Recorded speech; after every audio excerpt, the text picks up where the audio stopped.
Capítulo 1. La vida es algo terrible.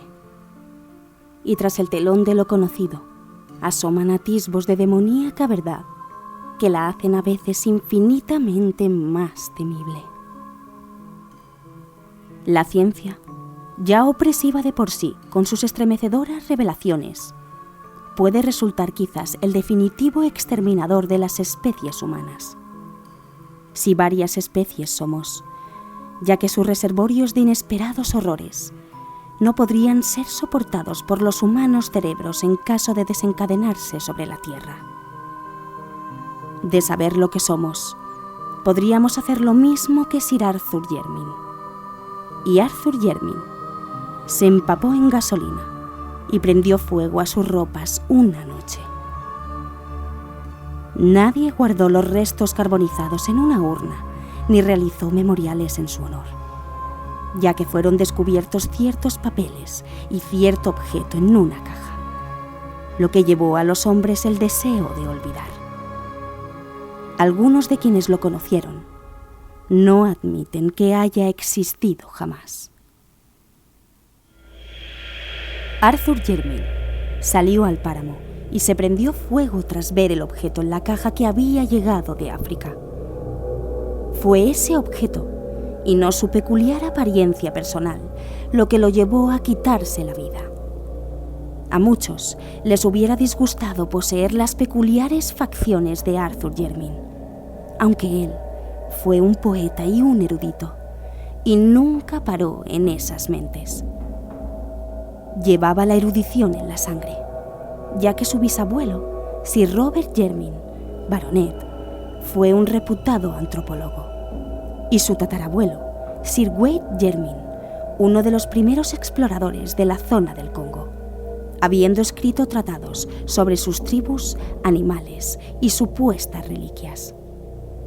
De hecho, el viejo Sir Wade había estado dotado de un celo intelectual que degeneró casi en manía.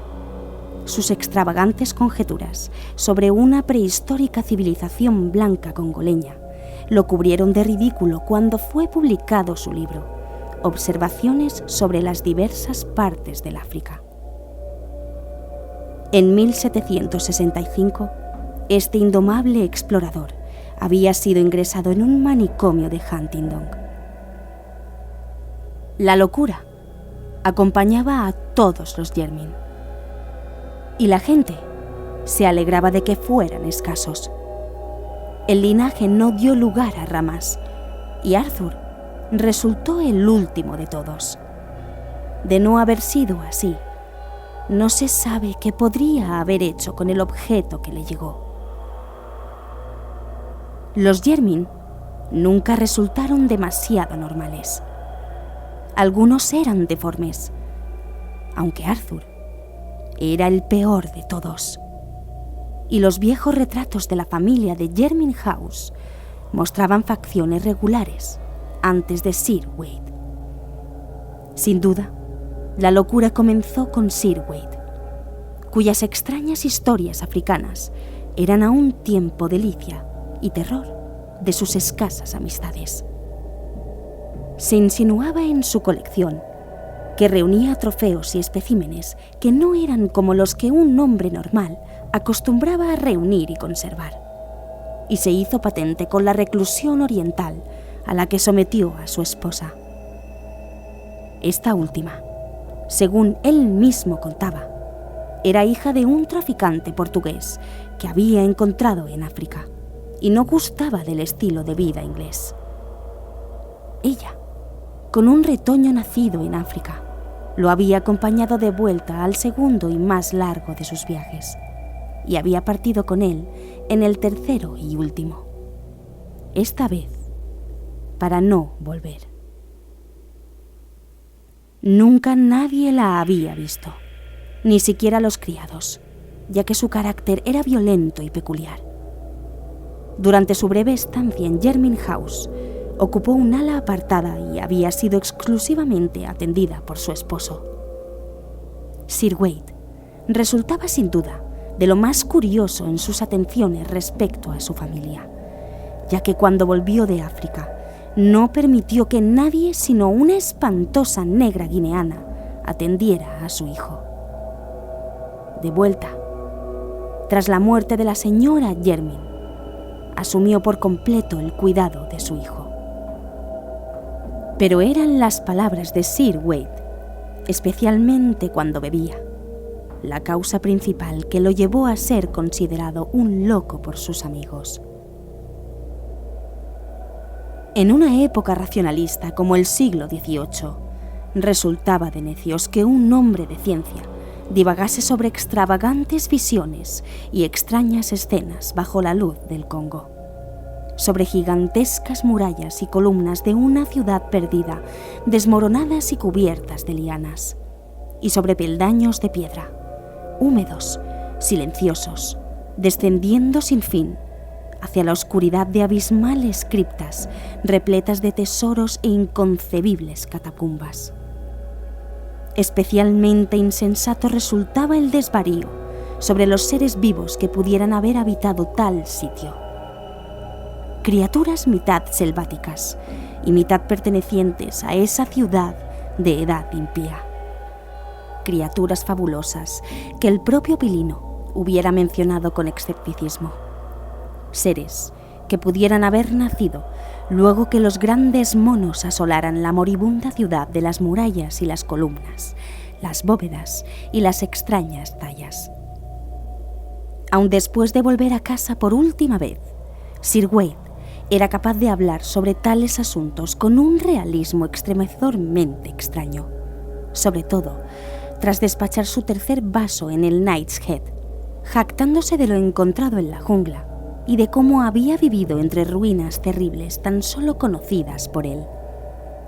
Y por último, contaba acerca de aquellos seres vivos en una forma que provocó su ingreso en el manicomio. Había mostrado poco pesar al ser encerrado en la alcoba con rejas de Huntingdon, ya que su mente funcionaba de singular manera. Desde que su hijo salió de la infancia, había ido gustando cada vez menos el hogar, hasta que al final parecía temerlo. El Knight's Head había sido su cuartel general, y cuando fue recluido, expresó cierta gratitud, como si eso sirviese para protegerlo. 3 años más tarde, murió. El hijo de Wade Jermyn, Philip, resultó un personaje de lo más peculiar. A pesar del gran parecido físico con su padre, su apariencia y comportamientos resultaban en multitud de facetas tan groseros que acabó siendo rehuido por todos. Aunque no heredó la locura que tantos temían, era verdaderamente estúpido y dado a cortos lapsos de violencia incontenible. Era frágil de cuerpo, pero muy fuerte y dotado de increíble agilidad. A los 20 años de recibir el título, se casó con la hija de su guardabosques, alguien de quien se decía tener sangre gitana. Pero antes de nacer su hijo, se enroló en la armada como marinero raso, contemplando el disgusto general que sus hábitos y casorío habían comenzado. Tras el fin de la guerra americana, se corrió el rumor de que estaba de marinero en un mercante de la ruta africana, habiéndose hecho reputación de hombre fuerte y buen gaviero. Pero al fin, desapareció una noche en que su barco se hallaba fondeado frente a la costa del Congo.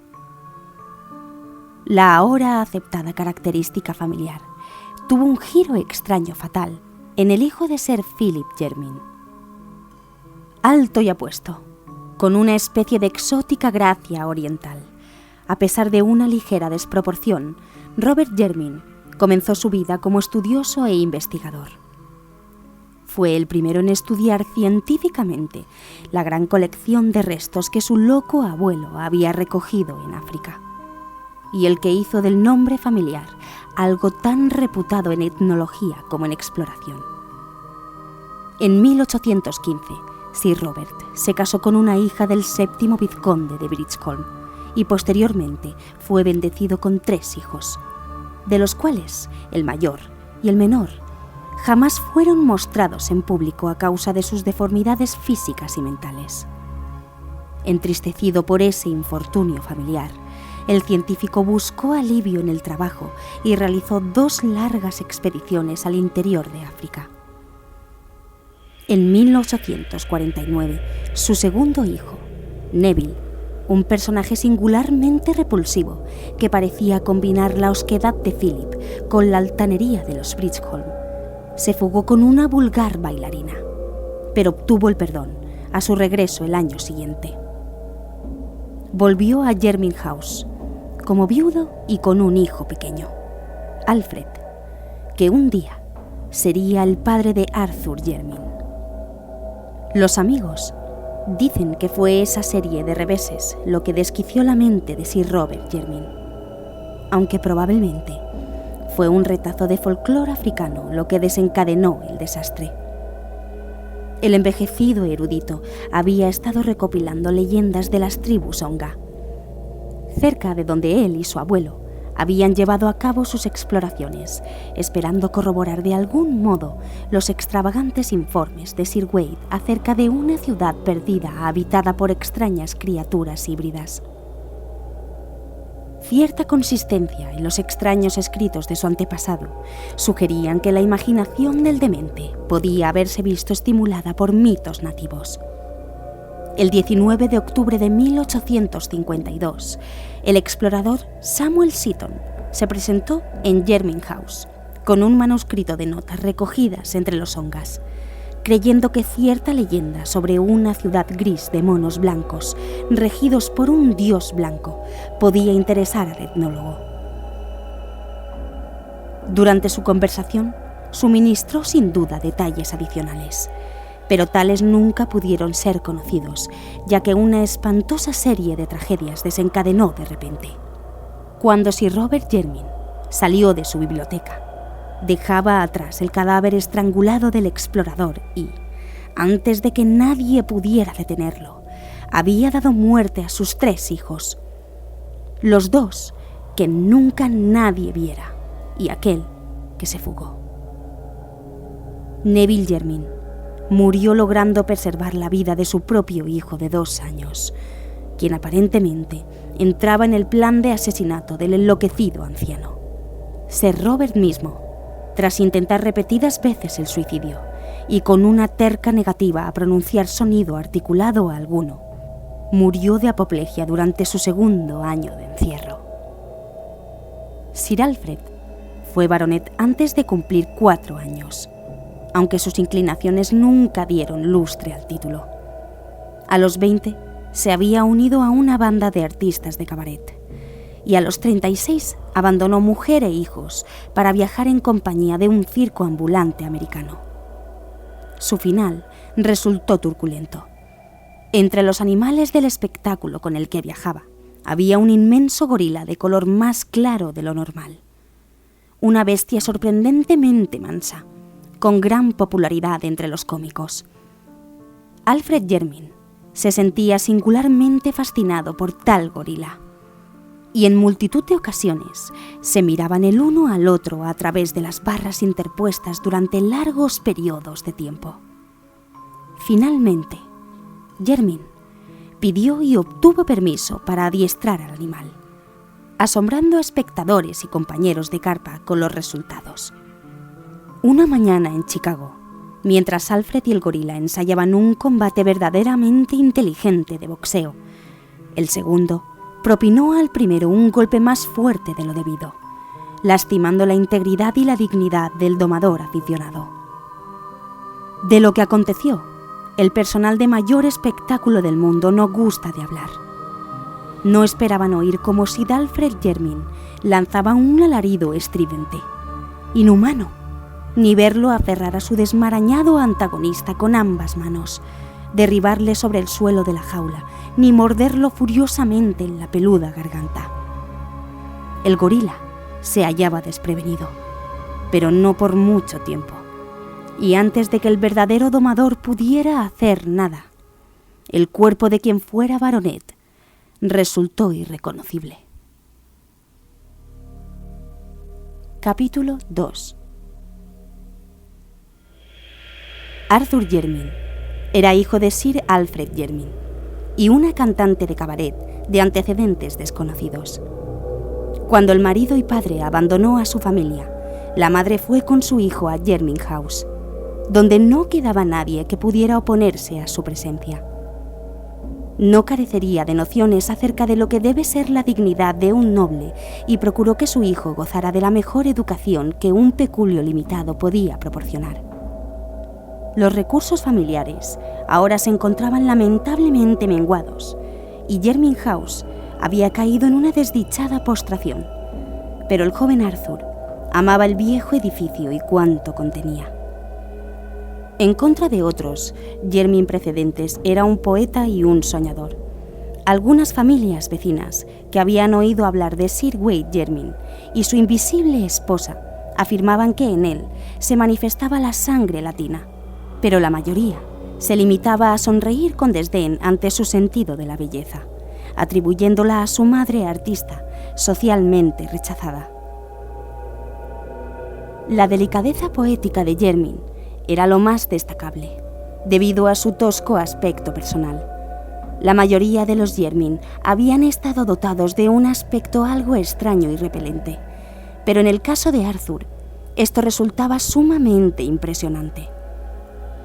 Resulta difícil describir su aspecto, pero su expresión, el ángulo facial y la longitud de brazos provocaban un escalofrío de repulsa en aquellos que se topaban por primera vez con él. Lo que hacía olvidar la apariencia de Arthur Jermyn estaba en su intelecto y en su carácter.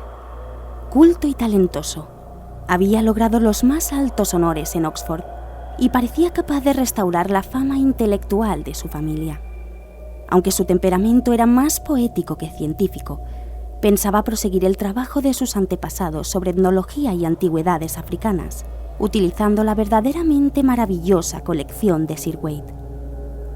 Su mente fantasiosa pensaba a menudo en la prehistórica civilización en la que el enloquecido explorador creyera tan a pies juntillas, y entretejía un cuento tras otro sobre la silenciosa ciudad de la jungla mencionada en las postreras y más estrafalarias notas y párrafos, ya que las nebulosas aseveraciones sobre una indescriptible e insospechada raza de híbridos selváticos despertaban en él un peculiar sentimiento, mezcla de terror y atracción, y especulaba sobre las fuentes posibles de tal fantasía, buscando arrojar luz sobre los más recientes datos recogidos por su tatarabuelo y Samuel Seaton entre los Ongas.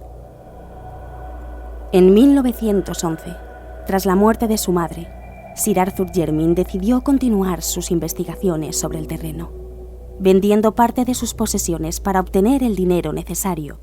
Equipó una expedición y se embarcó rumbo al Congo. Contratando con las autoridades belgas un equipo de guías, pasó un año en territorio Onga y Kaliri, logrando datos que sobrepasaban cualquier esperanza. Entre los Kaliris había un anciano jefe llamado Wanu, que gozaba no solo de prodigiosa memoria, sino también de un singular grado de inteligencia e interés por las viejas tradiciones. Este anciano confirmó cada relato oído por Jermyn, añadiendo narraciones propias acerca de la ciudad de piedra y los monos blancos, tal como le fuera narrado. Según Wanu, la ciudad gris y las criaturas híbridas ya no existían, habiendo sido exterminadas por los belicosos Bangus hacía muchos años. Esta tribu, tras destruir la mayoría de los edificios y matar a todo ser viviente, se había llevado la diosa momificada que fuera el objeto de su incursión, diosa mono blanca, que los extraños seres adoraban, y que según la tradición congoleña, era el cuerpo de quien reinara como princesa entre tales seres. ¿Qué habían sido exactamente las simiescas criaturas blancas?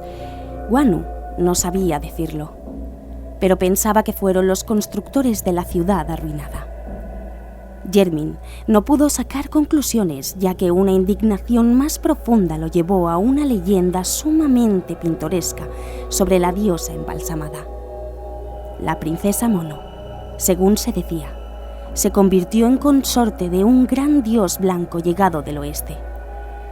Durante largo tiempo reinaron juntos sobre la ciudad, pero al tener un hijo, los tres se marcharon.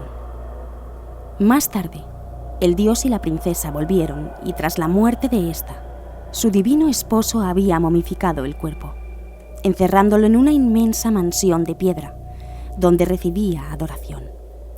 Luego volvió a marcharse solo. A partir de aquí, la leyenda parecía presentar 3 variantes.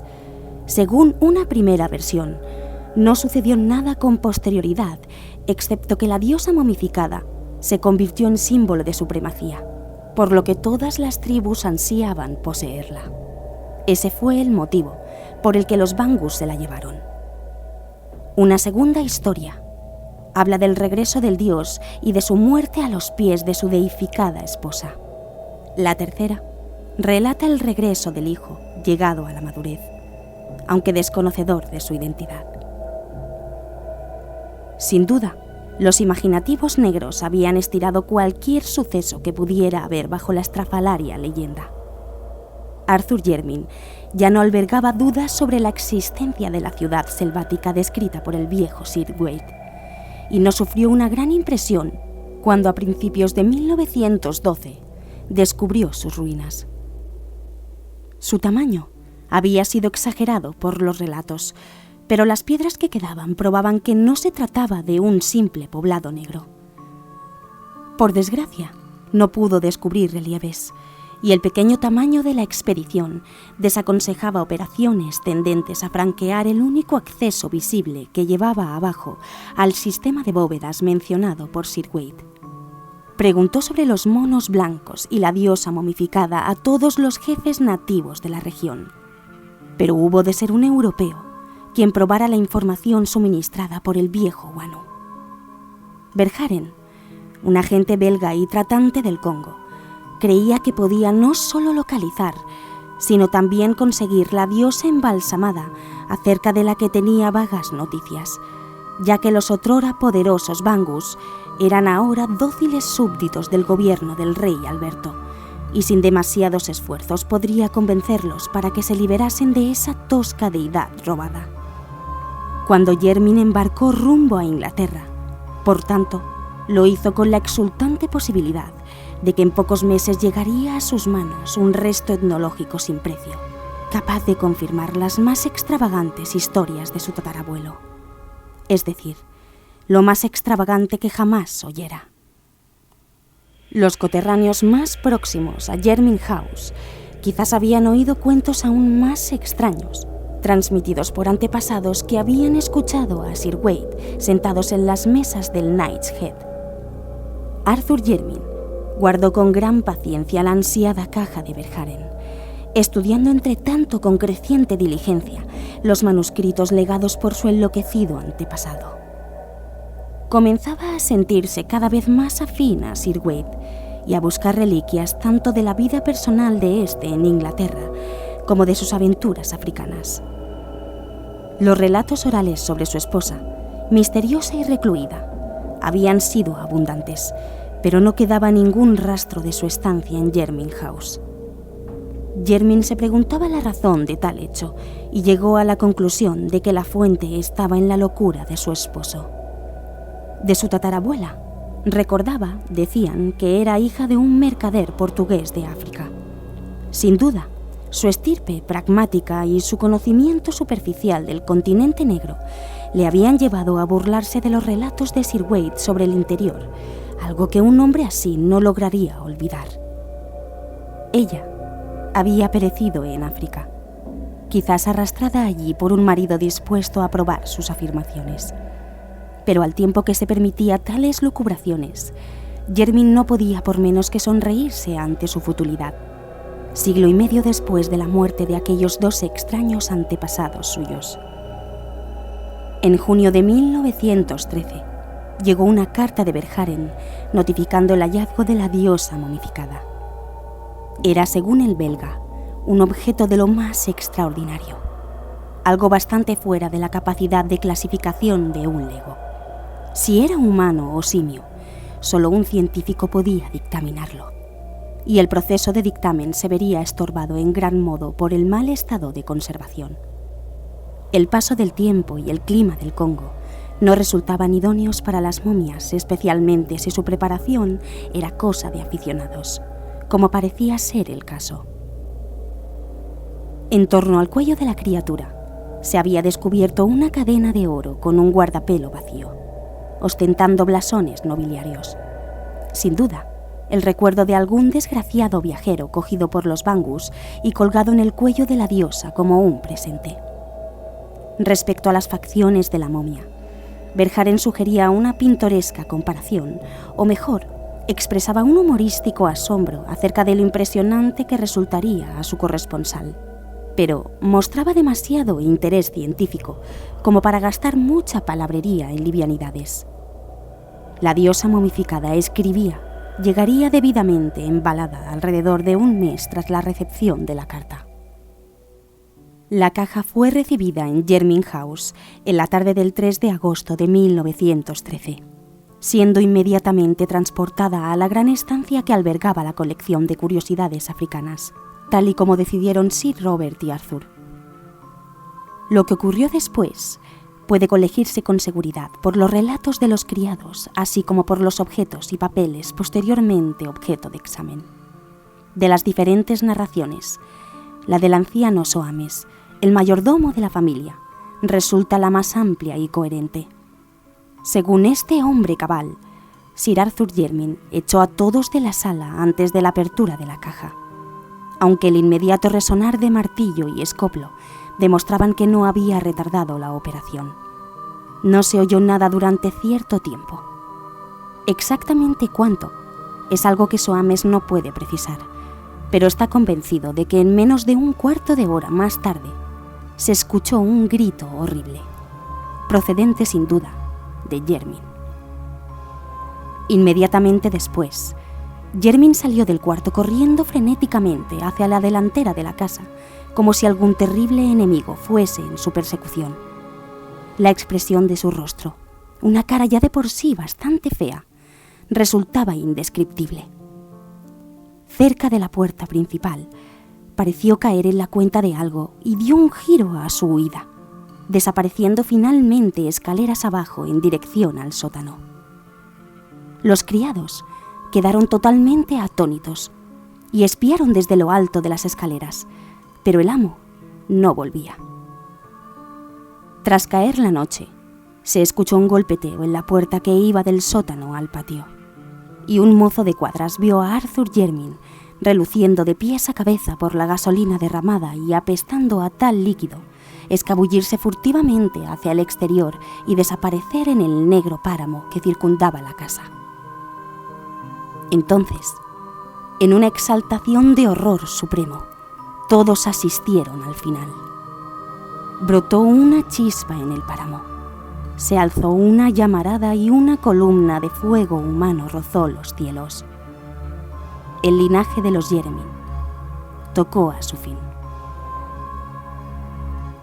El motivo por el que los restos calcinados de Arthur Jermyn no fueron recogidos y enterrados reside en lo hallado después, principalmente en el ser de la caja.